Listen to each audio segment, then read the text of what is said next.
Welcome to the podcast. This is Who Killed Teresa, and I'm your host, John Allure. For a number of weeks, I've been moonlighting over on a neighbor podcast called Gov Love. Now, Gov Love is a podcast that has to do with issues and interests related to local government. And most recently, I completed an interview with the journalist Malcolm Gladwell. Malcolm's known for a number of books, but more recently he himself has launched a podcast called Revisionist History. For this week's episode, I'm going to play that interview with Malcolm Gladwell. And some of you may wonder what an interview with Malcolm Gladwell has to do with a podcast about unsolved murders. Maybe frame it this way. In the interview, we discuss largely issues of social justice, so maybe consider the relationship between criminal and social justice. Malcolm and I attended Trinity College, the University of Toronto, together, and perhaps infamously, we are connected by an episode of The Moth he did in, I believe, 2009, called Her Way, in which he discussed how he and a group of his friends destroyed a wedding. In preparing this interview, I had a number of colleagues review some drafts of it to offer any suggestions they might have for improvement. And overwhelmingly, the common thing that came back was, why did you never discuss the wedding with Malcolm? And at the end of the playing of the interview, I will submit a postscript and offer up my thoughts for why that was never discussed. I think when you hear the whole story, you'll probably come to see that it was justifiable reason. Malcolm Gladwell, welcome. Thank you. So I wanted to ask you, about revisionist history. Nowadays, everyone has a podcast. And then you decided to have a podcast, and I mean, I was struck by it. You pack a ton of information into it. It's very emotionally charged, which I like. Initially, what did you set out to do with this podcast? Why did you feel you needed to do it, and are you happy with the outcome? I have a friend in the podcast business. My old friend Jacob runs Panoply, which is one of the big podcast publishers. And so he just said to me, you should do a podcast. And I was procrastinating about my next book. And so I said, sure. And then I had no idea what I wanted to do. And I just kind of started in the middle. And I had a few stray ideas around of things I thought would be interesting. And then it just kind of mushroomed. I thought it was going to take me, I thought it was going to be a month's work, and it turns out to be 6 months' work. So I was completely deluded on all levels about what I was getting into. But here we are, just finishing season 2, and I realized it's basically a full-time job. I mean, it's half a year I have to devote to this. So it's turned from this thing I entered in very casually into something that I'm really into. Yeah, I got to say, it's really great to hear your voice on the, that was sort of an element for people who know you that was missing, from the writing, and then to hear your voice, it just adds a whole new dynamic to it. So you already have one season under your belt of revisionist history, I believe 10 episodes. And I think your season 2 is premiering this week. Yeah, new season launches. So we can only do 10. I can only do 10 episodes a year. I can't. I mean, coming up with the ideas is a full-time job. So yeah, so the new season airs June 15th, this Thursday, and then every Thursday for the next 10 weeks. Fantastic.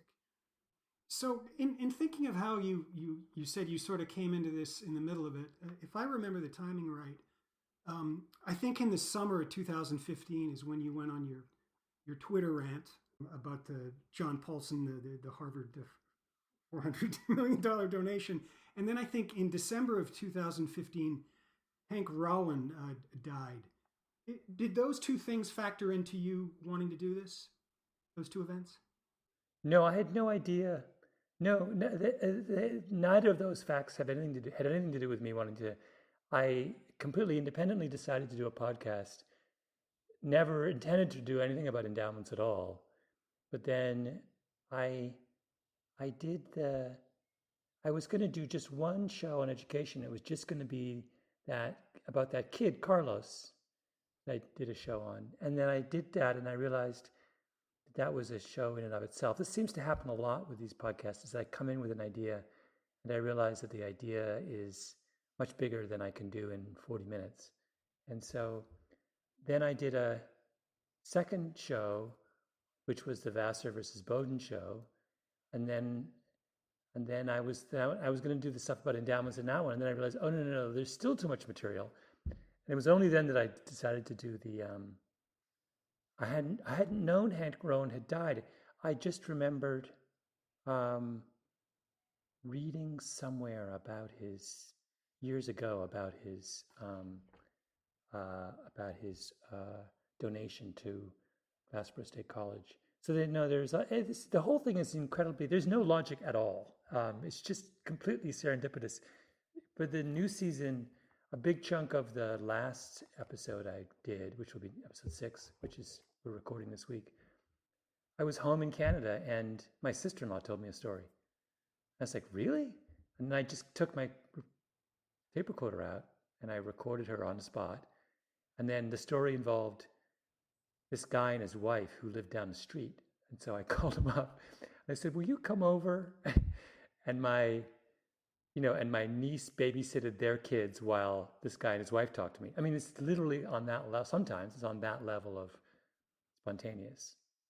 Well, yeah, I wondered that. I mean, you're obviously beyond the level where, say, you're at the New Yorker and somebody assigns you to the story. And I wonder how much of that is you, as you say, just serendipitously learning of an event, say like in the Mennonite episode, and just pulling out the tape recorder, as opposed to somebody assigning you something. I imagine there's not a whole lot of that, although you get ideas, I imagine, from a lot. They filter through a lot of places. There's no assignment. Sadly, I wish there was. All of the ideas are mine. I'm desperate to find other ways of generating ideas, because it's coming up with 10 good story ideas for a podcast is really hard. But no, every single one of them has the same very serendipitous kind of origin. I mean, I have some in the bank, but they're not really. Problem is that, you consider 20 and you choose 10, but you can't just do the 10 remaining the next season because you rejected them for a reason, right? Right, your ideas move on. Yeah. You're not there anymore. And they're not. Some of them are not any good. Some of them I had one I wanted to do about. I wanted to defend Brian Williams for his memory problems, and I just can't do it in a way that makes me happy. I mean, the desire to defend him is very strong, but the way in which I would defend him it just doesn't strike me as being interesting enough. So I can't. I mean, until I figure out how to do that story, I can't do it. It's sort of not.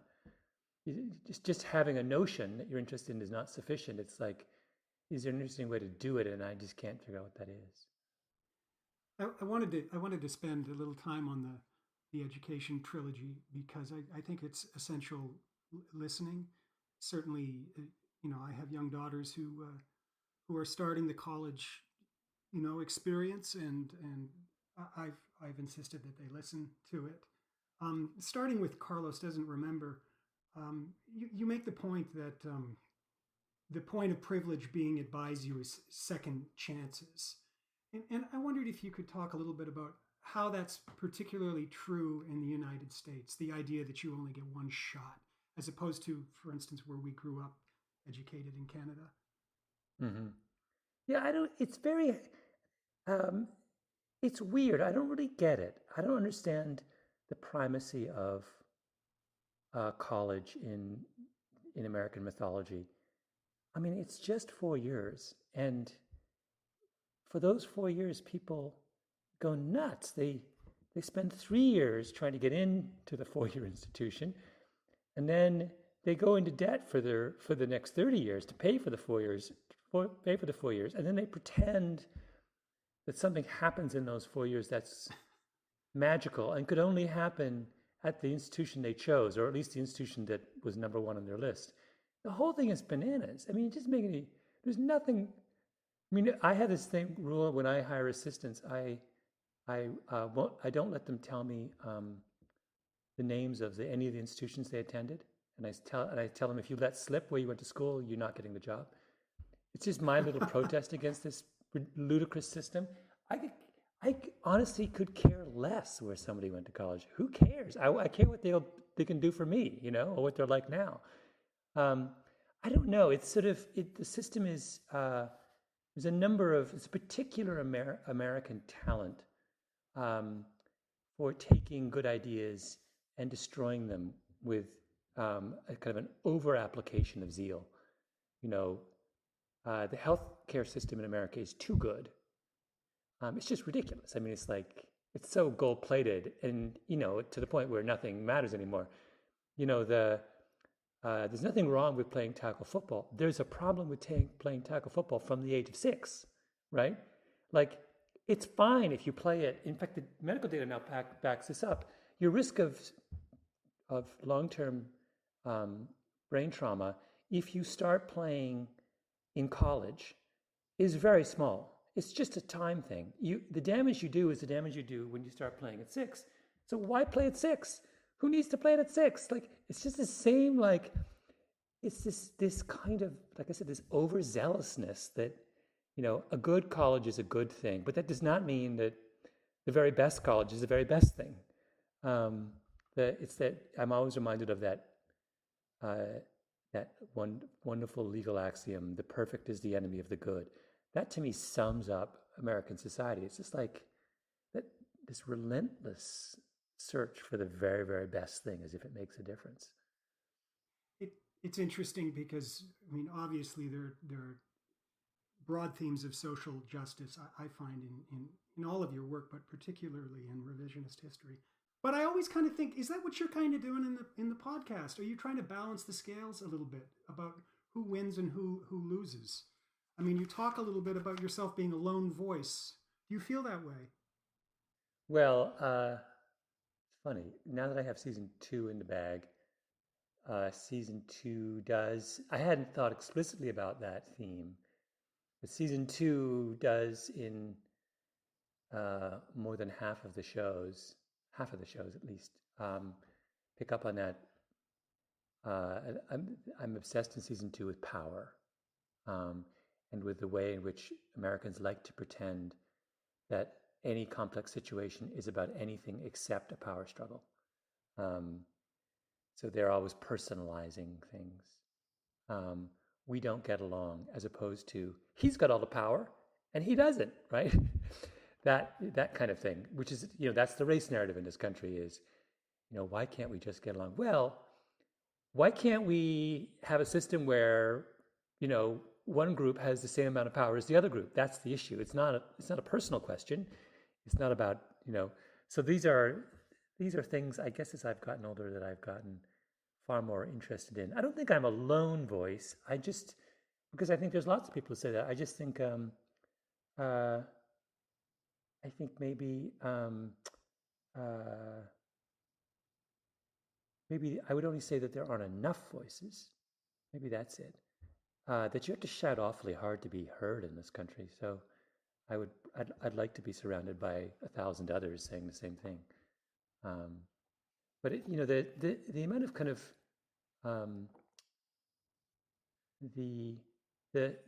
in this second season, of what I get at a lot is how much euphemism there is in the way Americans describe social problems. And it bothers me that they're not just more honest about it.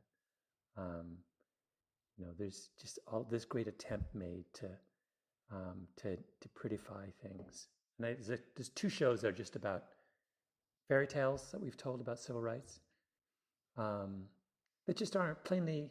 It just didn't happen that way, right? But no one is interested in sort of going back. We're so deeply invested in this very nice little heroic story, and we've turned our backs on the kind of messiness of real life.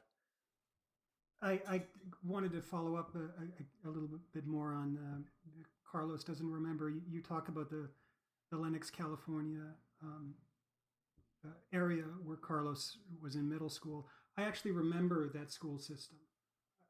At that time, at a certain point when my daughter was 1, we lived in Marina Del Rey, and so that was going to be an option for her to go to school, and that actually was the catalyst, because you're right in describing it as like a concentration camp.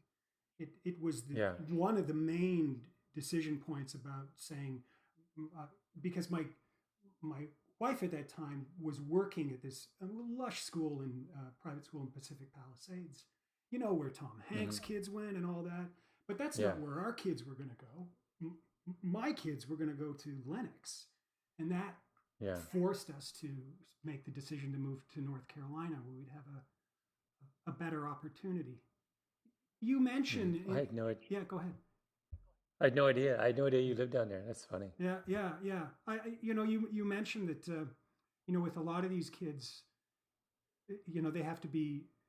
They have to have an intervention almost in the first 5 years of their lives, because by the time they hit middle school, they're already gang affiliated, or you said 80% are gang affiliated, which is incredible. How emotionally difficult was it doing that story? I mean, have you heard anything further from Carlos? Oh, Carlos, there was the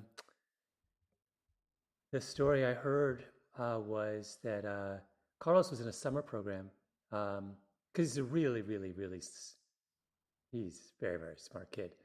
And he was doing this enriched summer program on the West Side, at some fancy place. And his teacher made the class listen to that episode. So they all listened to the episode. And then Carlos, of course his real name isn't Carlos, right? So they don't know it's him. And so he puts his hand up and he says, "That's me." And like the whole class is like, "What?" And he gets up and he talks about it to them. And this was described to me told to me because he had been very reluctant to talk about his family life. And so he got up and I thought, I mean, that was the kind of, if the episode was not emotional enough, that was the emotional kind of capstone. They're very, some of those they're very, they're hard to do. They're not hard to do in the moment. The interview is not the hard part. What the hard part is that sitting and listening to the tape and figuring out what you want to say and then recording it. That's when it sort of hits you. Because in the moment you have your kind of journalist subjectivity protecting you, but you don't when you're just listening to the tape all by yourself. Can I move to food fight? Sure. Oh yeah. First off, I didn't know you worked in the kitchen at Trinity, because I lived above it. Well, I was a tallywhacker. Now, as you will remember, a tallywhacker doesn't technically work in the kitchen. A tallywhacker is an administrator of the kitchen process.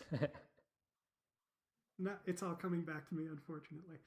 Your final conclusion is just suck it up and go to Vassar, which is, and I, you bring this, you rightly bring up this pressure kids put on themselves about choosing a college and then thinking it's the most formative years of their lives. I mean, my middle daughter has so many spreadsheets in this decision-making process of where to apply, and one of the places is Vassar that she's considering.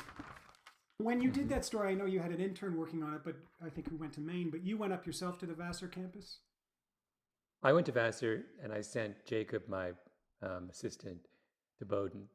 So and then he went to Vassar on his own to talk to the kids. I did the administration. I'm too old to interview students with any credibility, so I let him do all that. But I did the administration interviews at. It all started because, and I can't remember why. I wasn't intending to do food at all. For some reason, I got it in my head that it would be interesting to talk to the president of Vassar. And so I called her up. It was one of the first interviews I did for the whole season. Called her up, and I went to see her on New Year's Eve. And she was the only person there. Sat in her office, and it's just one of those super interesting interviews that made me think about a million things. But I was originally interested in something else entirely, and I cannot even remember what it was. But I just sort of, it's one of those cases where you just let the tape run, and then she takes you in interesting places. But it took a while for me to understand that the episode was about food. Originally, it was just going to be this very straightforward thing about what it means to be a college that wants to have a place for lots of poor kids. And then I realized, there's a way more fun way to tell the story, and that is to pick on Bowdoin, because Bowdoin is the antithesis of Vassar in this really interesting way. And once I realized I had a villain, and the villain was so wonderfully villainous. I mean, can you ask for a better villain than Bowdoin? I mean, you can't. This kind of pretentious, overly wealthy, like little privileged. I mean, it's just like everything. It's just appalling. I mean, it's just like everything about it is horrible. And I knew. Well, I mean, how much kind of back push do you get from, say, a Bowdoin or a Princeton when you do this? Tons. Really? Oh my God. Bowdoin denounced me. And did Bowdoin? They issued press releases. There was like a Twitter war against me. I mean, but remember, that's exactly what I wanted. Right. To get them to engage. I realized if I was gonna, I mean, I was kind of, I was a little bit calculating. I mean, the episode is over the top, right? I mean, of course. I mean, it's like it was like the kind of thing we would have done back in college. In fact, I was thinking very explicitly of some of our hijinks back in the day. But I was deliberate. I was baiting them, and they took the bait. I mean, like they totally went apeshit. The only thing I didn't do, which I should have done, NPR wanted me to come on one of those afternoon shows and debate someone from Bowdoin. I really should have done it. I can't believe I didn't do it. I was busy. I had some reason I couldn't do it, but it would have been. I mean, can you imagine how much fun I could have had? I mean, just would have been fantastic. We should address this. There is that subversive element to the way you do a story that works on that level where you will goad someone like that and then it breaks into, for lack of a better term, a Twitter war. But you're engaging them, and this is, as I recall, this is an old tactic you've had for years. Can you talk a little bit about? You wrote for the student newspaper at Trinity. I believe it was. Correct me if I'm wrong. I believe it was called the Pelican. No, it was called. It was called. No, you're conflating two things. It was called Trinsight. Okay. Trinsight. Remember Trinsight?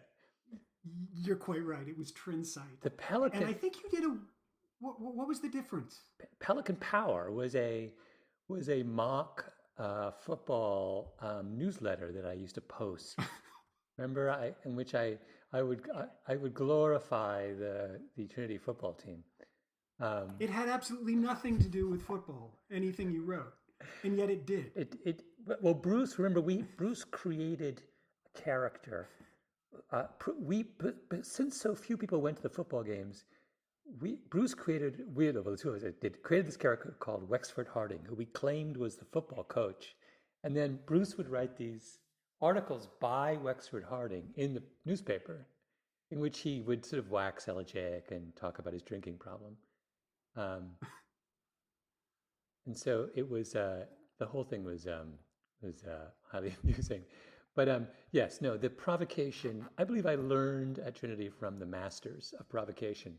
And I took those lessons. I feel like there was any number of brilliant role models of how to get someone's goat. and I paid careful attention, and I've kept it up since then. People don't, people's ability to pick fights. The, People think it's they don't take it seriously enough. There's a real art to picking a fight the right way, to provoking your opponent, and just you can't hit them over the head, and you can't be mean, right? But you can use the needle. And I always felt like Trinity was at its best.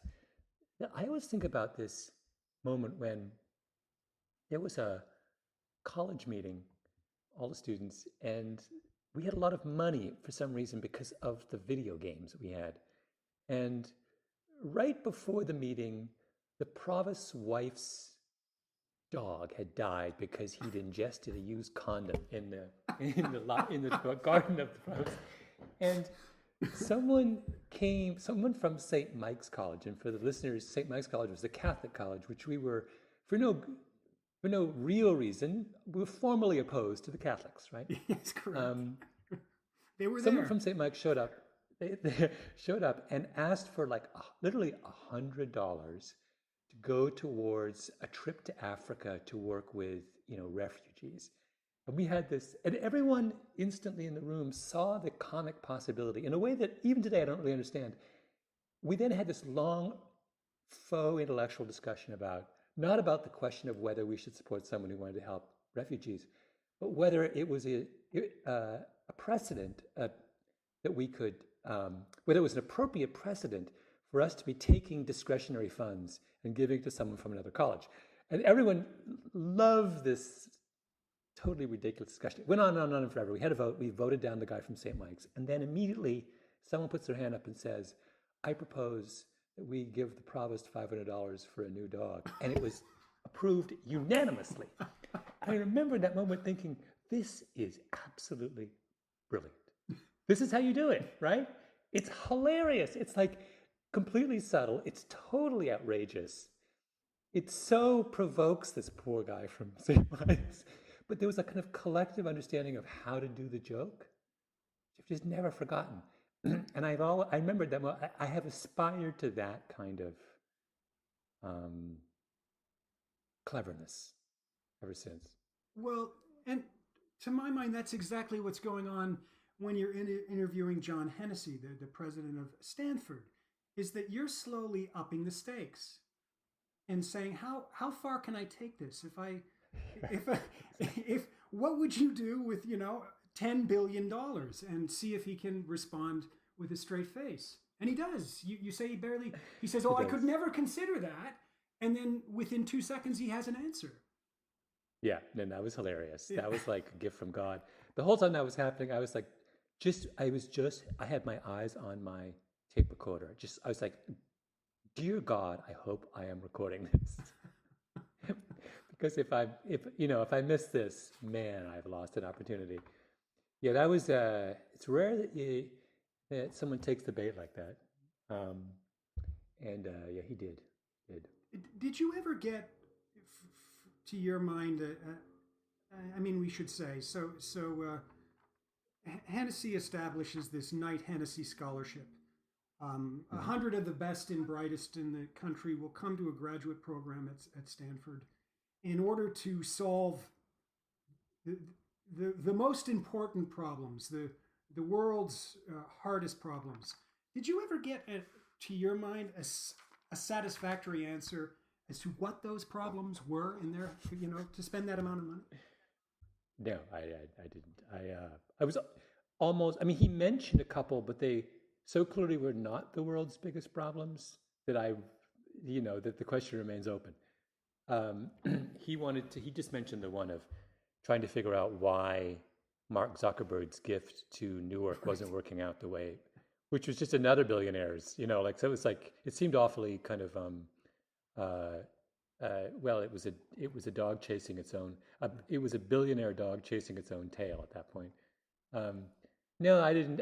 Look, it's not about, they pretend that, but it's ultimately just it's another medal for kids with lots of medals. That's what it is. It's an $800 million medal that you award some winner in order for that person to say, I'm a winner.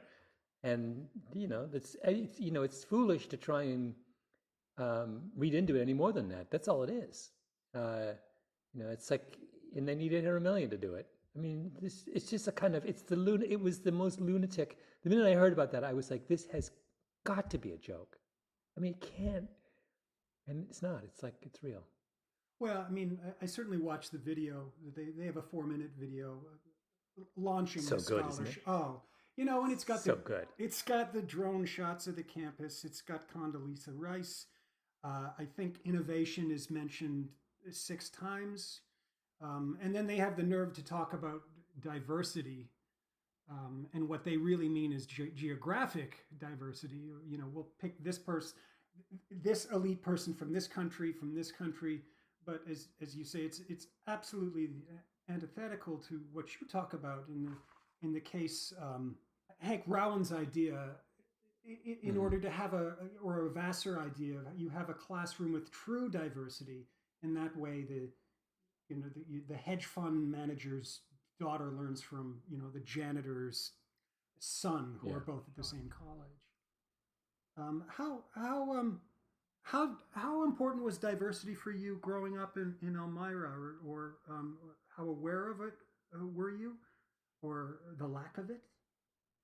Well, I was, I mean, I think one of the lessons I learned from growing up in Elmira was, I don't know whether the school environment is necessarily, I think it was very, very useful for me to go through the end of high school in a community where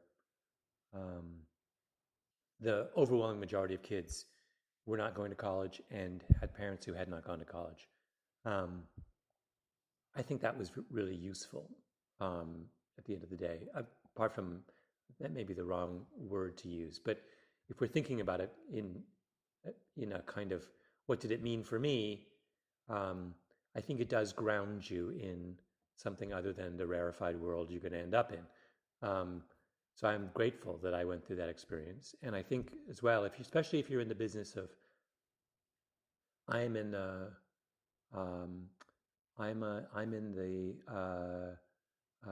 mass media business. I write for a wide audience, and it's really hard to learn how to write for a wide audience if you've never spent time with a wide audience, right? So in that sense, I think it beautifully prepared me for what I wanted to end up doing. But more than that, the deeper thing is, I think it wasn't just school. I mean, there's such a focus on school as the primary engine of diversity. But I think the town you live in and the neighborhood you live in is probably even more so.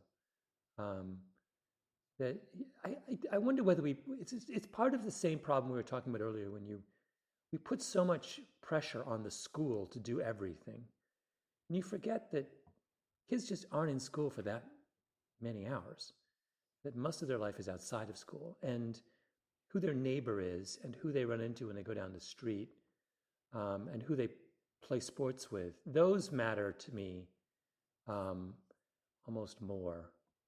I would be, if I thought that kids would meet people different from themselves when they played sports, I would be very happy. I almost feel like that matters more than having a kid who's different from you sitting 2 rows over in math class. Doing something active, or being in the kid in your scout troop being different from you. When you're out in the world and engaging with people outside the classroom, those are, I think, much more important lessons. Well, I mean, I think that's absolutely right. My experience growing up in my neighborhood in Montreal was richly diverse. My experience going to college was not diverse at all whatsoever. Yeah. And at that point, would it have really had an effect? Yeah. Although, it's funny, my experience at Trinity was very diverse, if only because there was a certain kind of person who I'd never met kind of ruling class kids before. So it was reverse diverse. It was like, these kids, these diplomats' kids who went to Upper Canada College or whatever, or what's the one in What's the one in Ottawa? The fancy one, or in Montreal? Yeah. I know that. Well, if they went to Brébeuf school, the private That's school right. in Montreal, Yeah. and you're right. So there you are at Trinity, and you're rubbing shoulders with the son of the former Bank of Canada, and you're kind of going, what? Right. That's interesting. I find that totally fascinating. I did not know anyone like that, and I didn't know. I remember telling my dad. I can't believe I said to him. I went home to my father, and I said, of all of the fathers of the kids on my floor, you make the least money. And he took it. I didn't mean it in a horrible way. I was just pointing out to him. It's like, what I meant was, this is a weird place that I'm going to college. Like, you're a college professor, and I'm the poorest family on my floor. And he, of course, maybe I think I offended him deeply, but it's true. I mean, it's weird. I when I was in high school, my father would have been, one of the very wealthiest people in high school, and then in college, literally, I mean, I remember I basically did the math in my head, and was like, I don't think he's anywhere near the top. I've read that as a child, you kind of have the run of your father's of the campus at University of Waterloo, being able to kind of float through there freely and explore. And is that true? Is there and did that have an effect on you? I mean, it might be a slight exaggeration. I used to go with him. My fondest memories of childhood are when I would go with my father. I would skip school, go with him to the university, and spend the day in the library, the university, which I just thought was the greatest thing in the world, and still do. But yeah, there was a kind of, by virtue of having parents who are, intellectually minded, you just get access to a world. I mean, we did two things. We read a lot of books and we traveled, and my parents had friends who read a lot of books and traveled, and that was an incredible luxury. And so, yeah, there was I think of my upbringing as being extraordinarily privileged. I mean, I can't imagine it being any better. Shall we talk a little bit about Deportees Club? Yes, let's do that. So this is your episode where you kind of talk about the difference between an artist who's sort of like a one-off, a one and done, say like an Orson Welles. He makes Citizen Kane, that's it. As opposed to, in this case, what you use, I guess, is Elvis Costello's song Deportees Club, and then further on, Leonard Cohen's Hallelujah, which were really long iterative processes to get to a final positive outcome. But beyond all that egg-headedness, let's just say that Deportees Club is one of the worst songs you've ever heard. I've ever heard, definitely. Yeah, it's a terrible song. And I remember the summer that album came out, Goodbye Cruel World, because it was coming off the heels of I think which one it was, maybe Imperial Bedroom, an album that was so good, and so there was a great sense of isn't it after Punch the Clock? It's after Punch the Clock, I think. It is, right. Yeah. Do you want to talk about that a little bit? Maybe not so much Elvis Costello, but that episode and what led to it? Yeah, I wanted to do, I can't remember what came first. I just ran across this great book that had been written about Hallelujah. And so I read it, and then the guy was in New York, so I just met with the author, and I was just really taken by, I've always been fascinated by this notion of the slow developing hit. And I hadn't realized that song had such an extraordinarily long lead up. I think originally it was just going to be a song, a piece about Hallelujah.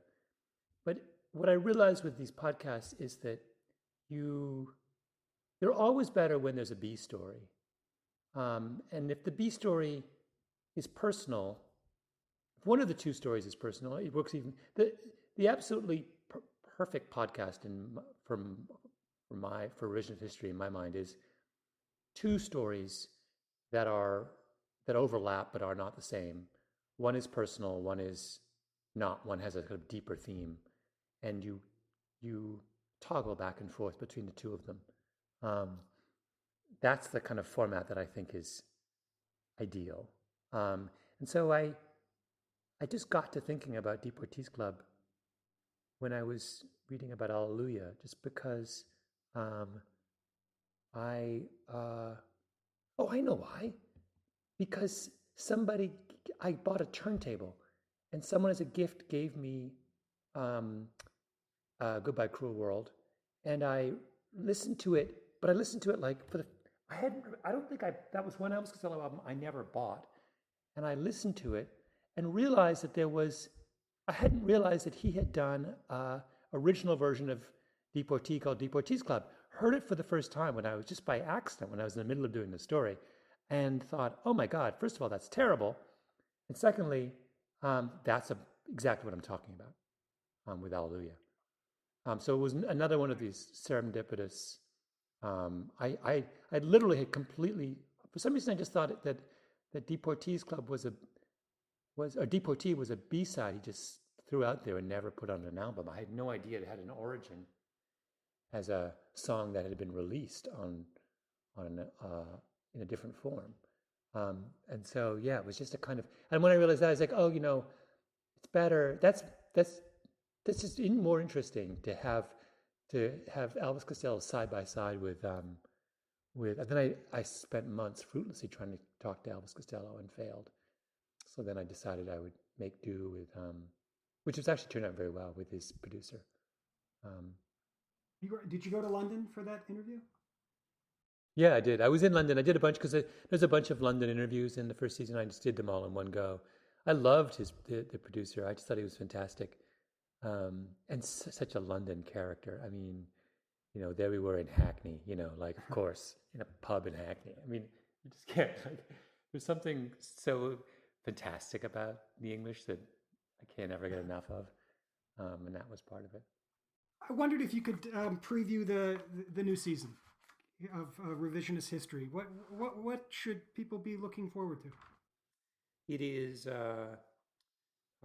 very happy with it. I think it's better than season one. It's a little more. I know a little more what I'm doing now. I have 4 civil rights episodes. 4 shows that basically are all about the 50s in the South, and there I unearthed some really weird, creepy stuff.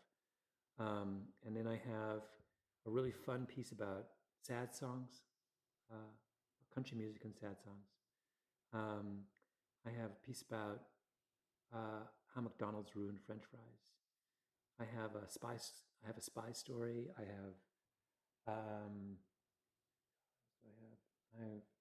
have this thing about World War II, about the Bengal famine of 1943, who caused it. It's like the same old. It's like it jumps all over the place. I got one on golf. The opening one is about golf. The title is "Good Walk Spoiled: Rich People in Golf: A Philosophical Investigation." It's all about. It is exactly that, a philosophical investigation of why rich people are obsessed with golf. And I enlist at the end an actual real live philosopher, and we get into it. It's a really fun episode. That's what opens it up. I'm very excited about it. Well, I don't want to take up too much of your time. I want to end with something called a lightning round. It's just for people to get to know a guest a little better. So I'll just take you through a bunch of questions here. All right. Malcolm Gladwell, what book are you currently reading? I'm currently reading an old Len Deighton thriller called Funeral in Berlin. Really? I wouldn't have thought that at all. What are 2 things on your LinkedIn profile that we might not actually know about you? Are you even on LinkedIn? I have no idea. No, I'm not. Okay, No. okay. I mean, I am. Yeah. But there's no substance to it, so I wouldn't even know what I have on it. All right. I'll reframe the question. What are two things we might not know about you? I'm an obsessive track and field fan. That's one. What's another? Well, car enthusiast. Oh yes, and it's right. I'm a massive car enthusiast. Yes, I have, for example, back issues of every issue of Car magazine, which is the great car magazine. It's called Car, going back to the early '90s. That's how. I had no idea. As a kid, you sent away for all those brochures, right? Yes. Why did you do that? Because I'm a car nut. And I continue to be. I have not changed in that respect. What's the first concert you ever saw? The Good Brothers. The Good Brothers were a Southern Ontario bluegrass band who I saw in 1977. Oh boy! Then what was the second concert? Might have been the Mercy Brothers, who were a Southern Ontario country band, who a very good one actually. They were from Elmira. Okay. They did a very good version of "Old Loves Never Die." They just fade away. The third concert I saw was a Bruce Springsteen concert, I believe. So. What was your favorite cartoon growing up? Doonesbury. A show you like to binge watch? The OA. What's on that? Netflix. It's called The OA. Oh, The OA, yes. Yeah. It was done by two friends of mine. I love that show. When you're in Toronto, where do you like to go to lunch? Good question. Toronto for lunch always slightly baffles me. But I hung out on, I'm boring. The Queen Street West Corridor, or even better, the neighborhood I really like is High Park. On Roncesvalles. Pick someplace on Roncesvalles and have lunch. Well, hey Malcolm, I really appreciate you taking your time this afternoon to have a talk, and I wish you a great day. Thank you, John. And so, thank you. And I will. I won't be able to do this right away, but I will. By the end of the day, I'll send you the file.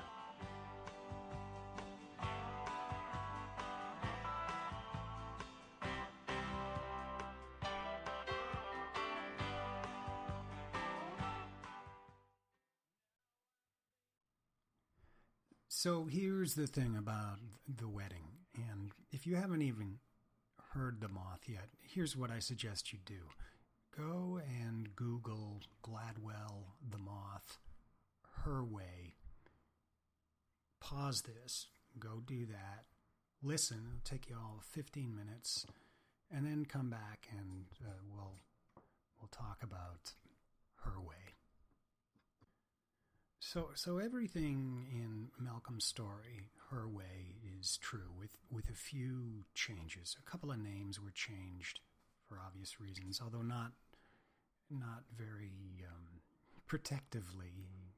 He pretty much let slip who Craig is at one point.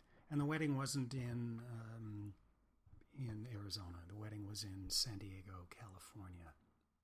It was along a highway. All I remember was like the 405, a lot of concrete, a hotel downtown San Diego, a whole lot of concrete. The reception wasn't at some steakhouse. The reception was at the Coronado Hotel in San Diego. And all of it, though, is absolutely true. We did do at a rehearsal dinner, I did, that's me, who read out the list of names with the script pouring out of my pocket. There's so many women's names and all of that. I do remember having some momentary regrets, potential of should we really go on with this the next day, because we were already planning. I think we had already written a couple of verses or at least knew we were going to sing a song the next day at the wedding. What else do I remember? Dick, the defense contractor, father of the bride, was he kind of looked, he kind of looked like Elwy Yost. I think everybody nowadays knows the producer Graham Yost, who, among other things, produces The Americans on FX. Graham Yost's father was a guy named Elwy Yost, who had a TV show on, I think it was Saturday evenings. It was like the Saturday afternoon movie in Ontario, and that was Elwy Yost. And Dick looked very much like Elwy Yost. I remember there was a wedding cake there. It was this 3-tiered affair on plexiglass. It kind of looked like from the Jetsons, with each tier of plexiglass being like a different, world within Jetsons' world. And I think at some point later in the evening, I face planted the cake.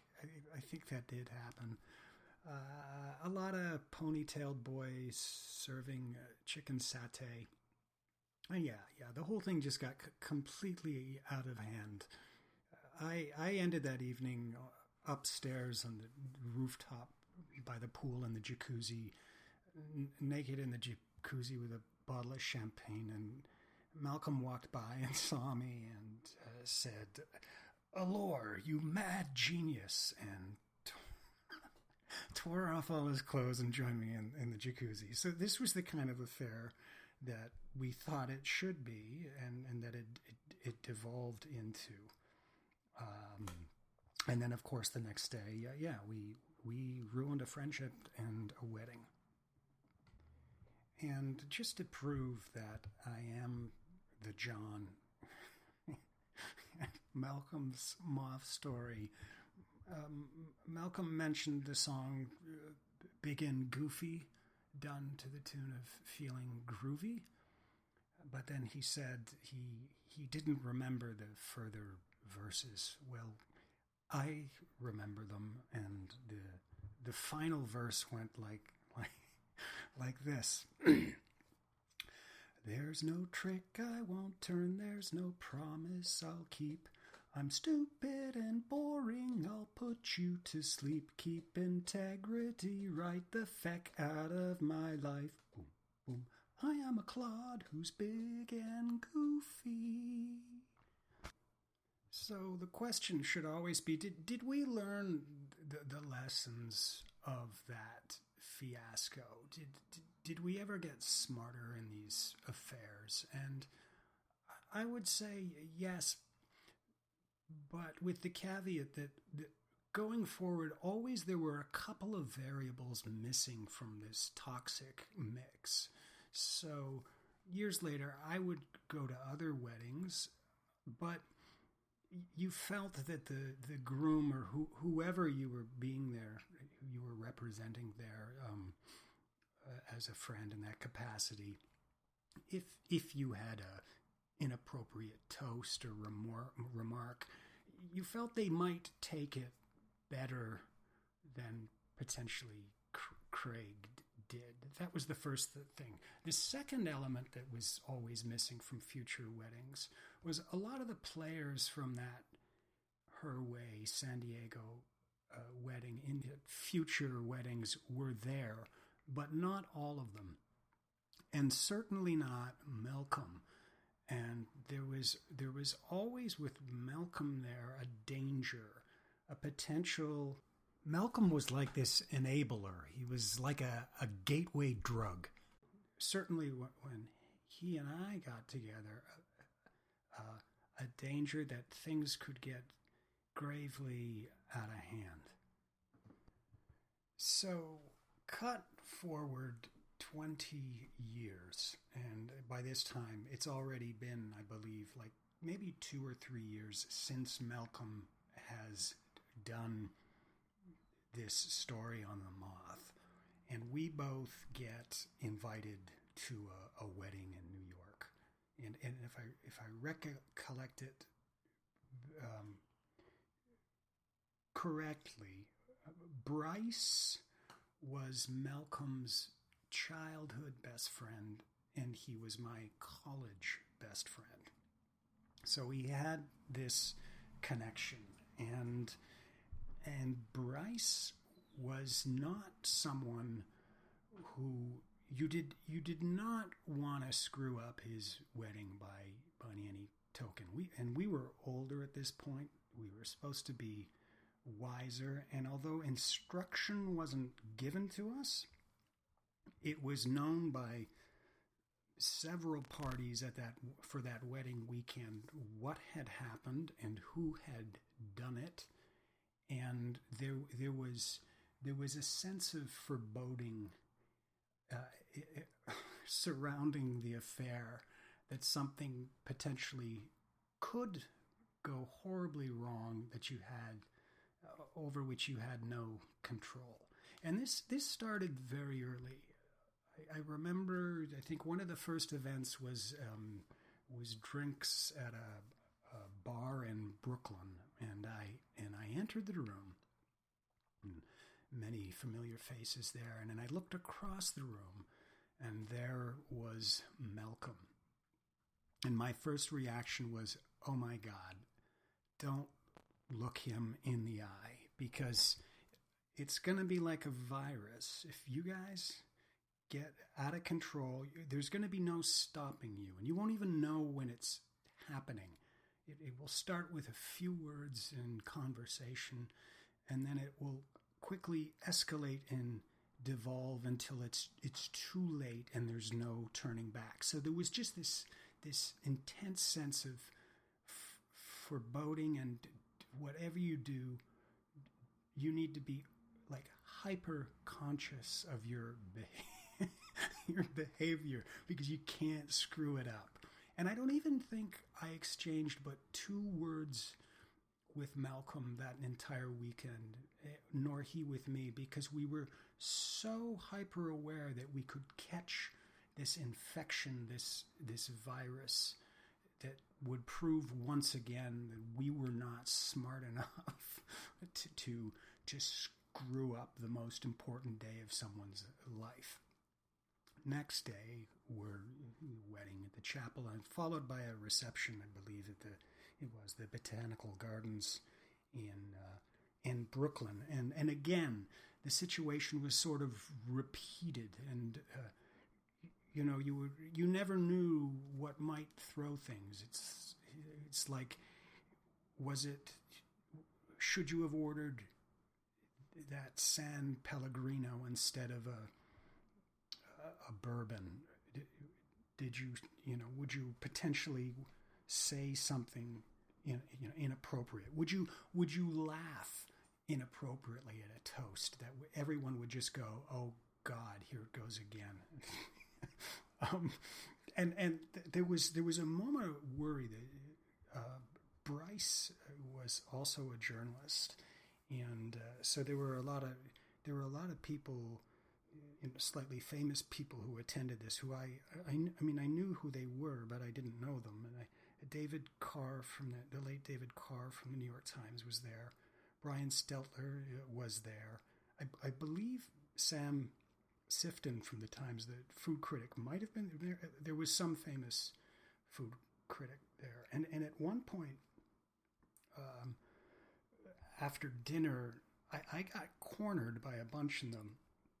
And it was Carr who was sort of leading it, and he started in. He was like, "So, you're the John from the wedding, right?" And I'm like, "Oh my God, this!" And so I'm like, "Yeah, I am. Did it really happen? Was that true?" So I'm trying to be really, like a biographer, telling him factually what happened without enjoying any of it, because I figure if I start enjoying it, they'll start enjoying it, and then again, the virus will catch us and someone will do something wrong. And Malcolm, again, wisely wasn't around. We avoided each other all night. But in the end, I'll say this: we behaved ourselves, and we proved that we could be smart, and that we could just go to an event like this, finally 20 years later, and not say a thing and not steal focus, and simply have a good time, because that's what your hosts wanted you to do, to participate in the dance without monopolizing the dance in any way. And at the end of it, the final thing was Malcolm was asked to give a toast. And of course there was a little, again, this was provoking the situation, because although you imagined that Bryce had spoken to him, you didn't quite know what potentially again could happen. But Malcolm gave one of the most remarkable wedding toasts to friendship that I have ever heard. It was eloquent, it was urbane, it was humorous, and it was completely sincere. So that is my wedding story. We did it his way. This has been Who Killed Teresa, and I'm your host, John Allure. If you liked what you heard, please leave us a comment on iTunes, and please leave Malcolm a comment on iTunes as well.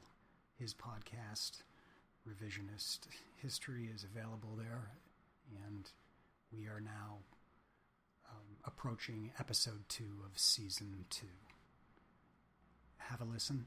Check it out. It's good stuff. Finally, you can follow me on Twitter at JusticeGuy. That's at JUSTUSGUY. Now